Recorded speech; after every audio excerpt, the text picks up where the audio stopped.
I was sitting on the couch, my feet tucked under a thick blanket, my eyes glued to the TV. The kids, Tommy and Lily, were upstairs asleep. Their parents had gone out for a late dinner, and I was babysitting for the night just like I had so many times before. The house was old, a creaky two-story with hardwood floors that groaned underfoot. The kind of house where every little nose seemed magnified. It wasn't a huge house, but it had an unsettling quality to it at night. The windows were covered in heavy curtains, and the only light was from the soft glow of the TV. I checked the time. It was 11:15 p.m. The parents should be home soon. I settled back into the couch, trying to relax, but something was nagging at me, a sensation that I wasn't alone, despite knowing the house was empty aside from me and the kids. I glanced at the front door, which was locked, and then at the kitchen window, which was also secure. Everything seemed fine, but the feeling persisted, a slow crawl of dread creeping up my spine. Suddenly I heard it, a faint noise. It came from upstairs. My heart skipped. Tommy and Lily were sleeping. It couldn't be them. I sat completely still, listening. The house was silent again. Maybe it was nothing. Maybe it was just the house settling.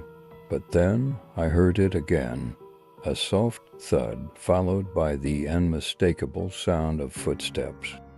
I shot up from the couch, my breath catching in my throat. I moved toward the staircase, but hesitated.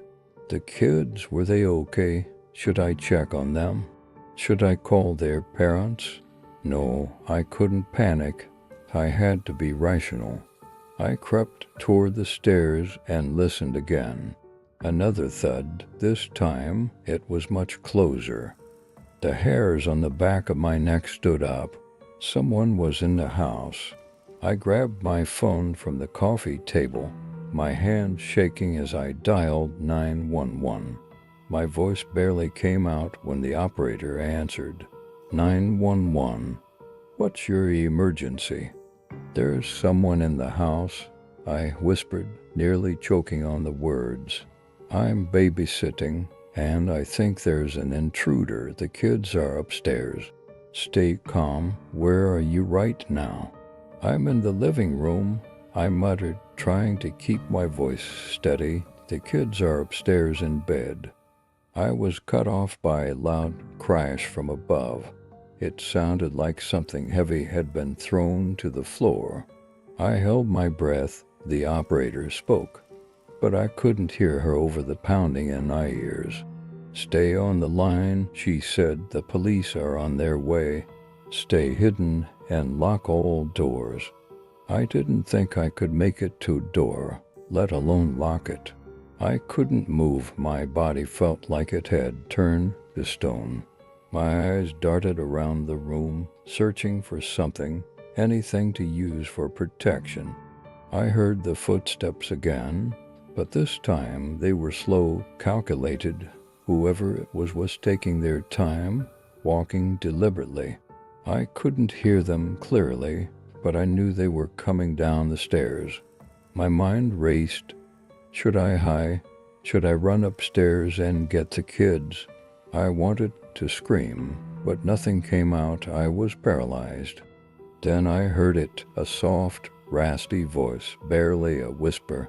I know you're here. My blood ran cold. The hairs on my arms stood up. It wasn't just an intruder. It was someone who knew I was here, someone who was taunting me. The floorboards creaked as they took another step. Then I heard the front door open.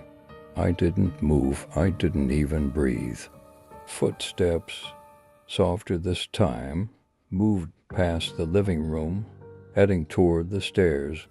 I don't know how long I stayed there, frozen, clutching the phone to my ear.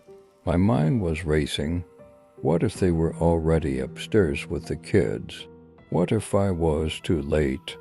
The operator kept talking, but I couldn't focus. I was staring at the door, waiting for any sign of movement, any sound that would tell me if I was about to face a nightmare I couldn't escape. Then I heard sirens in the distance. The silence that followed was unbearable. I didn't know how long I stayed like that. A few minutes, hours. It felt like time had warped, like I was stuck in some dark, twisted version of reality. When the police arrived, they searched the house from top to bottom, but they found no sign of anyone, nothing out of place. The front door was still locked. There were no footprints, no fingerprints, no traces of an intruder. I'm not sure if they believed me. Maybe they thought I imagined it. But I know what I heard, I know what I felt. The worst part is, after they left, I went upstairs to check on Tommy and Lily. Both of them were sound asleep, just like before. And when I tucked them in, I noticed something strange. A small, handwritten note tucked under Tommy's pillow. It read, "I know you're watching." And that's when I realized the intruder had been in the house the whole time. It was a quiet night, one of those peaceful evenings where everything seemed normal. I was 19, a college student, and I had taken up babysitting to make a little extra money. The kids I was watching were already asleep. 2 young brothers, Luke and Ben, fast asleep upstairs in their room. I was sprawled out on the couch in the living room, watching TV, when the house's phone rang. I froze. It was unusual for the phone to ring at this hour. Maybe it was a wrong number. I picked it up, trying to shake off the uneasy feeling creeping up my spine. "Hello?" I asked, my voice sounding a little too shaky even to my own ears. There was a long pause on the other end, and then a low, distorted voice whispered, "I'm watching you." My heart stopped. I didn't know what to say. Who the hell was this? What did they want? Was it some kind of prank? But the voice wasn't joking. It was slow, methodical, like he was savoring every word. "I'll be in soon," the voice continued, then hung up without another word. I sat there for a moment, unable to move. My eyes scanned the room, my hands gripping the phone so tight my knuckles ached. Maybe it was just some creepy guy messing with me, but my gut was screaming at me to call the parents, to leave. But I couldn't risk leaving the boys alone. I stood up and checked the front door. It was locked. Then I checked the windows, all locked. I even checked the back door just to be sure. Nothing was out of the ordinary. Still, the feeling didn't go away. I sat back down on the couch, trying to convince myself that it was nothing, just a prank. But every little nose made me jump. Then there was a loud bang. It sounded like something had fallen upstairs. My breath caught in my throat. I stood up, heart pounding. I crept up the stairs, trying to keep my footsteps as quiet as possible, and I reached the boys' room. The door was cracked open, and I peeked inside. Both boys were still asleep, undisturbed.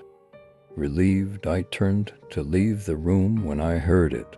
A faint creak from downstairs. That's the moment I knew someone was in the house.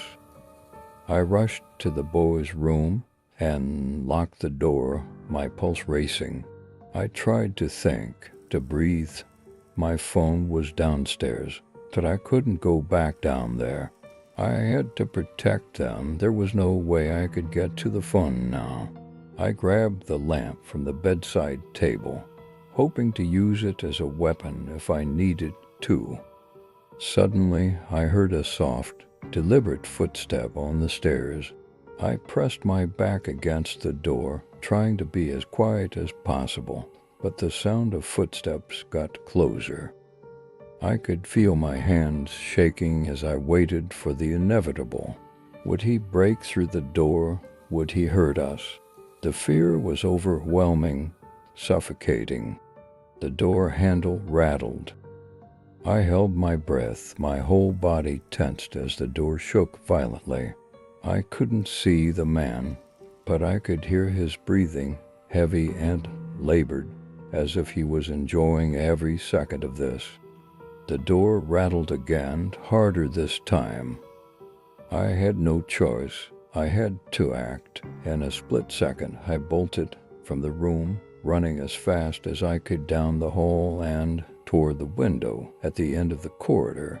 I pushed it open, struggling to get out. But as I did, I heard him behind me, his voice just a whisper, like he was right next to my ear.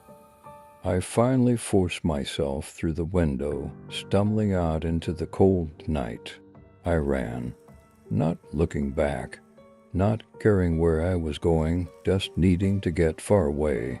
I didn't stop running until I reached the neighbor's house, banging on the door, screaming for help. When the police arrived, they found the back door wide open, but the man was gone. No sign of him, no trace, nothing. But they did find a note on the kitchen table, written in a shaky, almost illegible scrawl.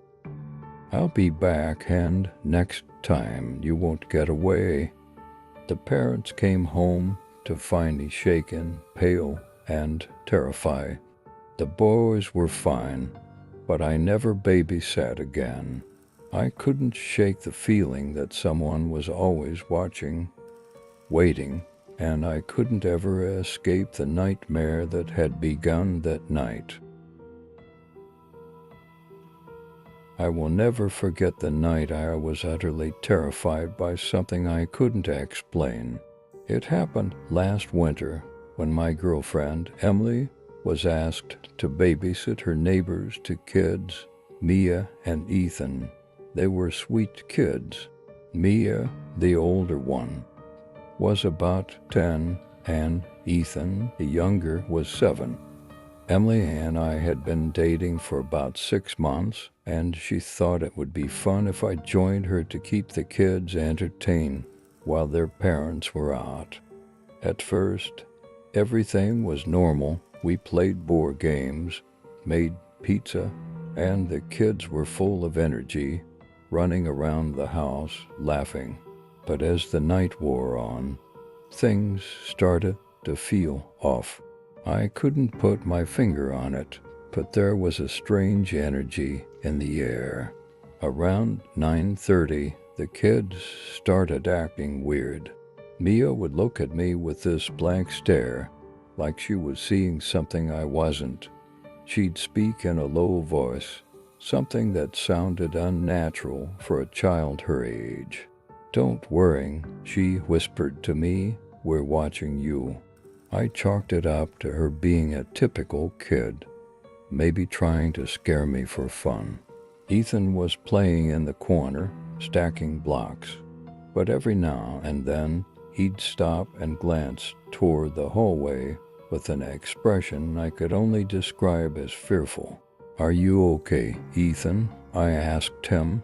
He nodded but didn't speak. He just kept glancing toward the hallway, like something was moving there. Emily was in the kitchen preparing snacks and didn't seem to notice anything. But Mia kept following me around, staring at me with that eerie look in her eyes. "You shouldn't be here," she said suddenly, her voice barely above a whisper. "Why?" I asked, trying to laugh it off. "I'm just here to hang out with you guys." "You don't belong," Mia replied, her voice colder than I could have imagined from a child. "You're not supposed to be in this house." My blood ran cold. The words didn't make sense. Why was she saying that? I looked at Emily, but she was humming to herself, unaware of the tension building in the room. The more I tried to ignore Mia, the worse it got. Ethan suddenly started crying softly, and I rushed over to him, but he wouldn't stop shaking. He was staring at something in the hallway too, his face pale, eyes wide with fear. "What's wrong, buddy?" I asked, trying to comfort him, but his only response was to point toward the dark hallway. "They're coming. They're going to take you." The words sent a chill down my spine. Emily noticed something was wrong and came over, kneeling beside me. "What's going on?" she asked, her voice concerned. Mia's eyes darkened. "He doesn't understand," she said cryptically before turning and walking slowly toward the hallway, her feet making no sound on the wooden floor. "Stop," I said, grabbing her arm gently. "Where are you going?" Mia didn't respond. She just kept walking into the hallway, disappearing into the darkness. "Emily, something's not right here," I said, my voice trembling. "This is freaking me out." Emily shook her head, not understanding. "What do you mean? They're just kids, they're fine." But I wasn't so sure. I could hear faint whispers coming from the hallway, voices I couldn't make out. My heart was pounding in my chest, and then the temperature in the room dropped. I could see my breath fogging in front of me, but it wasn't cold outside. It was as if the house itself had turned frigid. Suddenly I heard Mia's voice from the darkness, out loud, but clear enough to send a jolt of fear through me. "They're waiting for you." I froze, looking at Emily. She was still standing there, unaware, but I felt something terrible in the pit of my stomach. I couldn't explain why, but I had this feeling like we were not alone in the house anymore. "Emily," I whispered, "we need to leave now." She frowned but nodded, looking toward the hallway. "What's going on?" "I don't know," I said, "but we need to go." We quickly gathered the kids, who were both quiet now, staring at the dark hallway. I didn't know if it was my imagination or something more sinister, but I felt like the walls were closing in on me. As we hurried out the door, I looked back one last time. In the dim light from the hallway, I saw Mia's face, peering out, her eyes wide and glowing in a way I can't forget. And as I stepped out of the house, I swore I heard one last whisper, this time from both children together. "You shouldn't have come." I haven't been back to that house since. I don't know what happened that night, but whatever it was, I know one thing for sure. Those kids were not acting like normal children. And whatever was in that house with them was something I'll never understand.